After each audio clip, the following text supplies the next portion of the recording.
ഈ rectangle art ഞാൻ വരച്ച് തുടങ്ങിയതുകൊണ്ടേ ഇതിങ്ങനെ വരച്ചുകൊണ്ടിരിക്കാൻ തന്നെ തോന്നും. നമുക്ക് സ്റ്റോപ്പ് ചെയ്യാൻ തോന്നില്ല. നമുക്ക് നമ്മുടെ മൈൻഡ് ഓക്കെ ആവും. നമ്മൾ ഇതിൽ മാത്രം കോൺസെൻട്രേറ്റ് ചെയ്ത് ഇരിക്കുകയാണല്ലോ. അതുകൊണ്ട് തന്നെ നമുക്കിത് തന്നെ ചെയ്യാൻ ഒരുപാട് ഇഷ്ടമാവും. പിന്നെ ഇതിൻ്റെ ലാസ്റ്റ് കാണുമ്പോൾ ഇതിൻ്റെ ഔട്ട്പുട്ട് ഞാൻ തന്നെ വരച്ചതാണോ എന്ന് എനിക്ക് തോന്നും ചില പിക്ചേഴ്സൊക്കെ വരയ്ക്കുമ്പോൾ. അപ്പോൾ അതുപോലെ ഞാൻ ട്രൈ ചെയ്ത് നോക്കുന്ന കുറേ ചിത്രങ്ങളുണ്ട്. അതിലൊന്നാണ് ഇത്.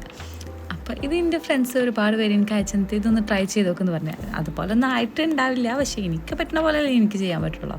അപ്പോൾ അതുകൊണ്ട് തന്നെ ഞാൻ വരച്ചത് എനിക്കിഷ്ടമായിട്ടുണ്ട്. നിങ്ങൾക്ക് കൂടി ഇഷ്ടമാണെന്ന് നിങ്ങൾ കമൻറ്റ് ചെയ്യണേ. അപ്പോൾ ഇത് നിങ്ങൾക്ക് ഇഷ്ടപ്പെടുകയാണെന്നുണ്ടെങ്കിലും നിങ്ങൾക്കിത് ഓക്കെ ആണെന്നുണ്ടെങ്കിലും നിങ്ങളൊന്ന് ട്രൈ ചെയ്ത് നോക്ക്. ഭയങ്കര എളുപ്പമാണ്. കുറച്ച് ടൈമല്ലേ എടുക്കുന്നുള്ളൂ. നമ്മൾ ഇതിൽ ഇരിക്കുന്ന സമയത്ത് നമ്മുടെ മൈൻഡ് ഓക്കെ ആവും. നമ്മൾ വേറെ കാര്യങ്ങൾക്ക് കോൺസെൻട്രേറ്റ് ചെയ്യൂല. നമ്മൾ ഇതന്നെ ശ്രദ്ധിച്ചുകൊണ്ടിരിക്കും. അപ്പോൾ ഇതിൻ്റെ ലാസ്റ്റ് ഔട്ട്പുട്ട് കിട്ടുമ്പോൾ നമുക്കൊരു സന്തോഷമാവുമല്ലോ.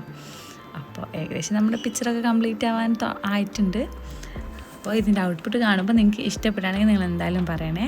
അപ്പോൾ നിങ്ങൾക്ക് ഇഷ്ടപ്പെടുകയാണെങ്കിൽ സബ്സ്ക്രൈബ് ചെയ്യാനും ലൈക്ക് ചെയ്യാനും മറക്കല്ലേ.